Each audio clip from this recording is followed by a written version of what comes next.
ભરૂચ સ્થિત જ્યાં શાલીમાર રોડ પર ગાર્મેન્ટ શોપમાં આગની ઘટના બની છે। શોર્ટ સર્કિટના કારણે આ આગ લાગી હોવાનું અનુમાન છે। આગના કારણે દુકાનનો સામાન બળીને ખાખ થયો છે।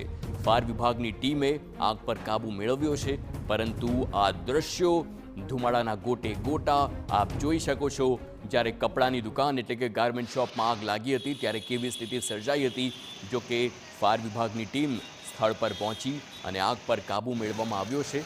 હાલ આ આગ પર કાબૂ મેળવ્યા બાદ એ જોવામાં આવશે કે કેટલું નુકસાન થયું છે, પરંતુ પ્રાથમિક માહિતી પ્રમાણે તમામ સામાન બળીને ખાખ થયો છે। જ્યારે આવા કોમ્પ્લેક્સમાં આગ લાગે છે ત્યારે સવાલ એ પણ થાય છે કે આસપાસની દુકાનોમાં શું આગ પ્રસરી હતી કે કેમ, અને તે દિશામાં પણ તપાસ કરવામાં આવે છે। આસપાસના દુકાનદારોની પણ તપાસ કરવામાં આવે છે કે તેમની દુકાનમાં શું કોઈ નુકસાન થયું છે કે કેમ, કારણ કે આ શોર્ટ સર્કિટના કારણે આગ થઈ છે। અને જ્યારે એક દુકાનમાં શોર્ટ સર્કિટ થાય તો શક્યતા છે કે આસપાસની દુકાનમાં પણ તેની અસર થાય અને આ આગ વધુ પ્રસરે।